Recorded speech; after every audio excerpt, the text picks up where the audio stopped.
Hey YouTube. So today I'm going to start on removing all of the wiring out of this shovel, all of that wiring, and pretty much strip it down to where there's no wires left on this thing so I can completely rewire it. As it is right now, let's see if I can get up here. So as it is right now, pretty much the only live wire that everything's running off of is this wire and the wire coming from the alternator right there that goes up to the amp meter and back down, and everything that is run off this is spliced in off the amp meter. So you can see at some point this thing has had a electrical fire, and there's all these wires have been cut, and so the original wiring harness everywhere is completely melted. So I'm not gonna mess around and try to rewire one wire at a time. I'm just gonna rip it all out and start fresh with nice relays, and probably in here somewhere on the inside though, of course, probably about right here, because the heater's here. Probably about right here will be a fuse panel and relays on the inside behind the seat so they don't get kicked or nothing. So that's the plan, and hopefully when I do that, this is what your tachometer is. Hope I can get the tachometer running. I'm not sure how that works yet, but yeah, pretty excited to get all this ripped off. I wanted to get all this ripped off anyways so that that just a little bit less hassle and things that are in the way for when I pull the head off. So I guess let's get to it. And of course, the first thing we're gonna disconnect is the battery cables. This is the battery box here, battery tray here and here.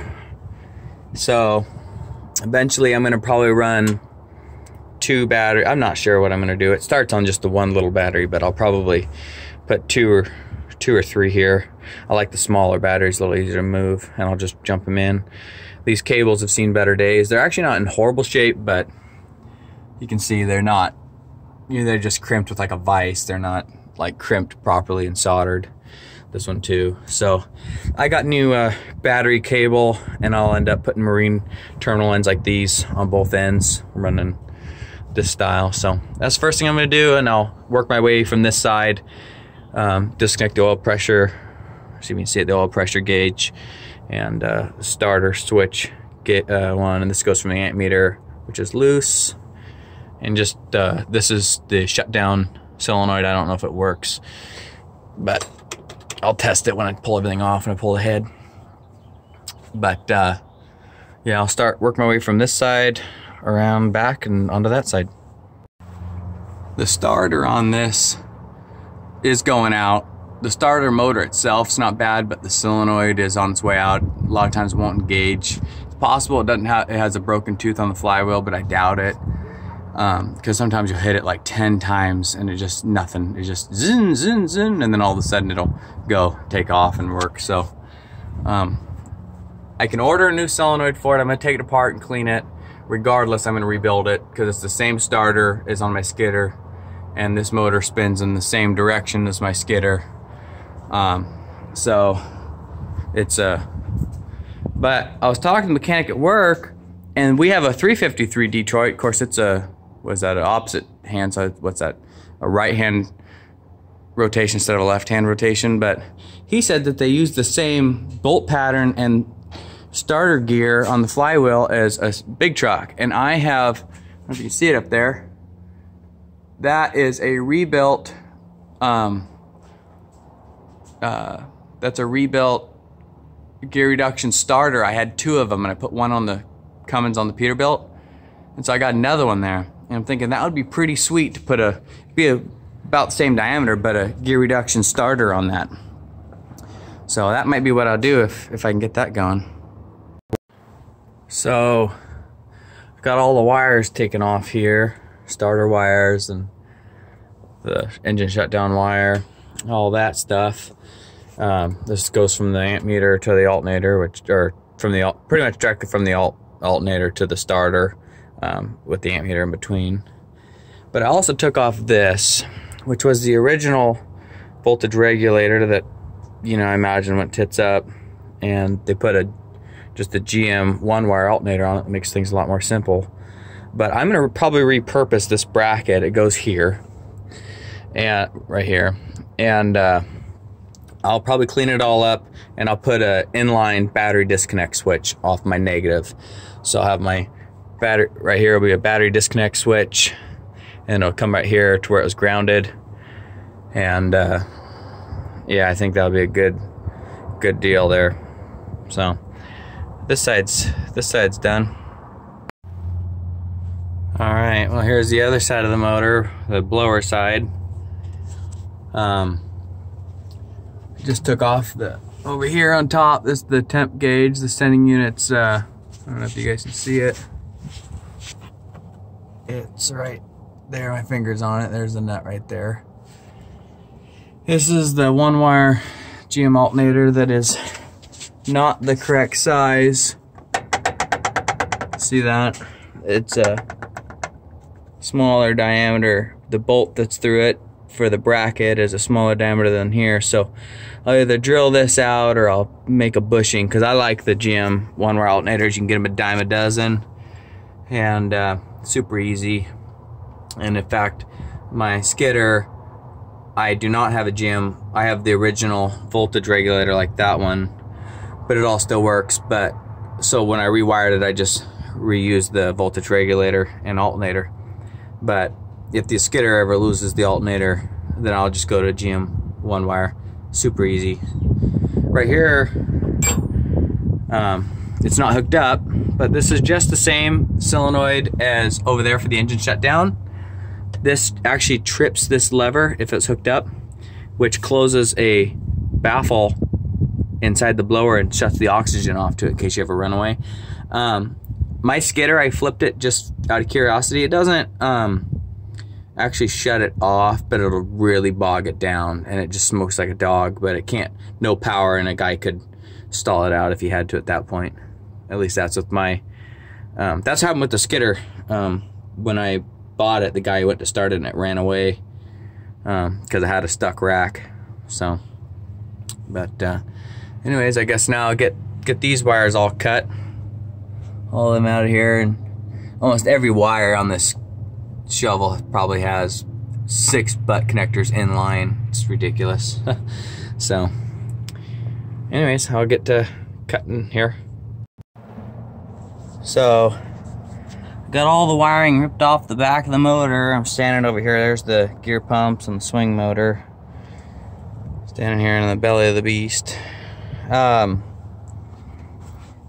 let's see if I can get a good footing here so I don't freaking step on anything. So these are the wires for the, hold the camera straight, that might be nice. These are the wires for the tachometer. So what I've decided is I only cut those 2 wires on the wiring harness, the only 2 black and white ones. There is, I think, 1 or 2 other black and white. So I only cut those so that I'm gonna try to take the whole harness out. Here it is here, complete. That way if I have any questions, I'm able to pull this insulation back here and track these 2 wires, because I don't know if this is an interrupted ground through that. I don't know how that works. So I'm gonna try to, it's taking a little longer than I expected, but I'm gonna try to pull this whole wiring harness out. And of course, you know, there's stuff underneath here, it's hard to get to, but that's the plan. And I'll just follow it all the way up into the cab. So getting there slowly but surely. I did find this random Folgers coffee can hiding in under here, so that's nice. I can use it to hold all my wrenches. So anyway, and then my garbage, when I cut zip ties, instead of leaving them on the ground, I just throw them in here. So that's what we got so far. Moved on to the front of the shovel here. You can see all the wiring. Kind of sucks to cut it all up because I know it's held with zip tie, but it's actually done pretty nice. But I did see here the white wire for that tachometer's here. I doubt it works. That's probably the problem, but if this fuses, or I don't know if it's a fuse or what it is, but and then the black wire comes up into it, so I'm just gonna cut the wires long and butt connect them if I have to. But pretty much got the wiring harness out. See, more, too much glare. There's the wiring harness, more butt connectors everywhere. So, anyways, and got most of the wires back for the alternator. Those are that black wire is probably the only wire I'm going to reuse.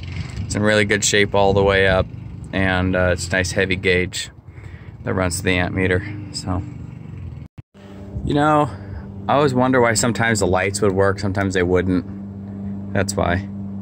Twisty connections. Just no insulation, nothing. Just right up in there.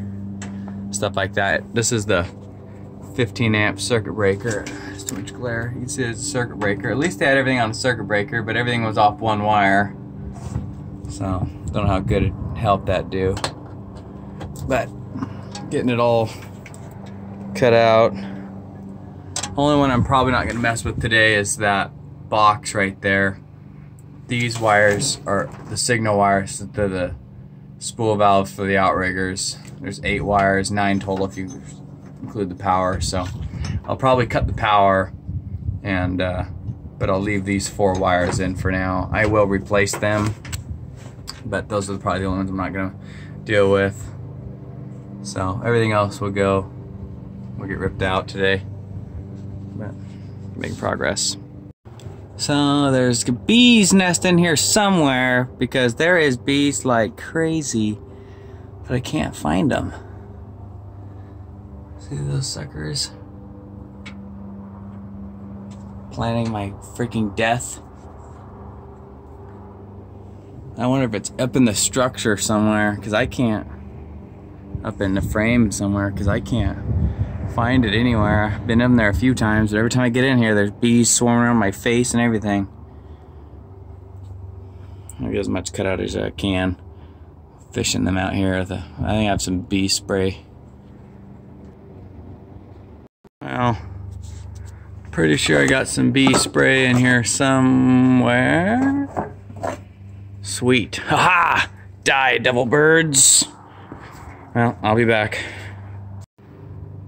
Now that I killed the bees, I still haven't found the nest, but I sprayed the ones that I saw. It's probably up in here somewhere. Anyways, to get the last wire, all the wiring, I can tell it's all cut out of there. So the only thing hanging is the little lights for the wires for the lights for the gauges. I left those wires long so I can splice back into them. But this random wire coming up around right here, it's a hot wire. They just use the butt connector to tie them together like that, I guess. I don't know why. That comes up here somewhere, so I gotta cut here. And now that whole wiring harness should just fall down. And it's seen better days. There's no way to tighten it. It's all rusted out in there. I'll probably leave it though. It'd be nice to have some sort of fan in here. Just angle it to you, I guess. Let it blow. It works, so we'll just leave it. Like I said, it's better to have a fan than no fan at all. So, wires are all just looped up. How's that go? Just wrapped around the windshield wiper motor there. See, look. Windshield wiper motor wiring. Just twisted out. I don't get why you just don't fix it, you know? So, get that all ripped out from the bottom. Got the light wire cut. That was just twisted on together as well. So,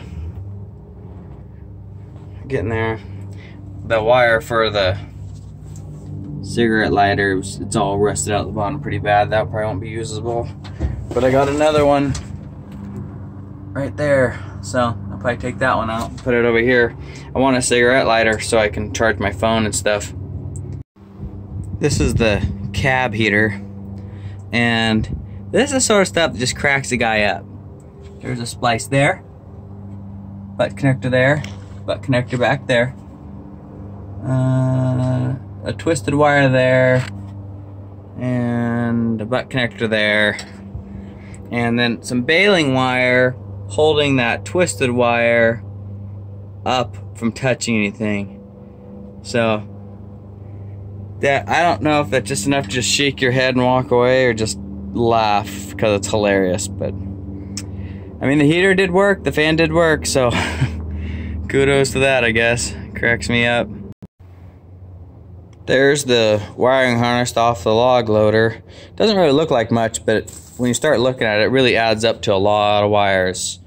So, and it's not that sophisticated, being it only had one circuit breaker and no fuses. I think it had one fuse. You know, but mine will be a little bit more modern, up to date. I'll probably put a few relays in there. Especially when I turn the key off, I want everything to shut off instead of my light staying on, stuff like that. So I'll have a relay for that. I'm not sure if I'm gonna go with a fuse box or if I'm gonna go with circuit breakers like this all in a row. The benefit with circuit breakers is, for one, you can jump them if they go out in the woods. And for two, if a fuse goes out in the woods, you gotta hope you have a fuse and go dig around your service truck or whatever and look for some fuses. Circuit breakers reset on their own. So I might go with the circuit breaker, I'm not sure. Fuse boxes are pretty cheap. You can buy, you know, a fuse box with 12 or 14 different, you know, spots where you can wire things in, well, for the price of one or two of these. So I'm not sure what I'm gonna do with that. I'm gonna keep it down to probably one or two relays, because also you lose a relay in the woods and you're like, then you start hacking stuff to work the rest of the day like this, you know. That's what happens. And I don't really want to do that. So I'll probably keep it down to one or two relays. One relay for probably all the lights, and one relay for that turns the power on to everything. So something like that. But me being half hoarder, I've hoarded enough wiring to wire a small city here. So all these are stranded wires, 12, 14, 16 gauge, a couple hundred feet there, 10 gauge here. So all different colors. And what I do is if I make a project or work on something and I got a little extra, then I just cut it and keep it. So there's a lot of that. So anyways, hopefully, you know, wiring won't cost too much. I did on Amazon order, and that's what I'm gonna start ordering from now on. I'm not gonna go to the store. I'm just gonna, it's like $6 for all these, 25 of them, and for I think $15 you can get 100 of them. But the butt connectors with the heat shrink that keeps them waterproof. So I'm just gonna, the whole thing's gonna be wired with butt connectors and, you know, spade connectors and everything with the shrink wrap, because it also glues, so you're not running into corrosion problems and your wires pulling out. So, but so yeah, and I have a lot. I got it in a box.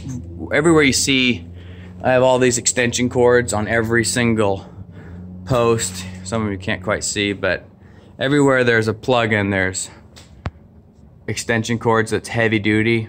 Well, for $40 from a guy at work, I bought a couple hundred feet of, you know, 10 gauge extension cord wire.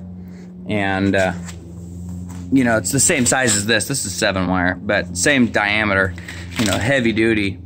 And so I made extension cords. Well, this came with that, and he worked for a trailer company at one time. That this was for the trailer lights, just the wiring. That's what they use for jumping between for tail lights and stuff. I got probably a good 100 feet of this. I need to use it up. So what I was thinking about doing is I'm going to run this for the lights on the boom, and because it's insulated, let's see if I can find an end where you can see. Yeah, here you go. It's heavily insulated. So the wires are insulated, and then on top of that, it's insulation. So I like that. And what I'm thinking about doing is I need 8 wires total going down to the solenoids on the spool valves for the outriggers. And so there's 2 wires in each one. So I'll run 4 of these wires down there, and I'll put them all 4 into some large diameter loom, which I don't know if I got any around here, but I'll buy some. But pretty much this stuff here, this is loom. You put your split, you put your wire in it, and I'll run all the wire down. The reason I'm not gonna use what's in there is that's missing the rotary manifold for the hydraulics. So they just have, at one time it had it, but I'm sure it started leaking and they just ripped it out of there instead of fixing it right. And so they just got 2 hoses going down and then the wiring going down. Anyways, the wires have all been wrapped around itself from going around and not paying attention and keeping them unwound. And you know, they've been ripped and got splices and butt connectors in them. So I'm gonna rip all that out and reuse, not reuse the wires there. The only reason why I left them in there for now is so that it makes it easier to trace which wires for which outrigger instead of having to take out there with a multimeter and try to figure it out. So, but I think I'm gonna use that wire. So that's what I got going on so far. It'll probably be another week or 2 till I get to actually start wiring on it. But now I got it all ripped out and can write up a schematic on how I want to do it. So talk to you guys later. Be safe.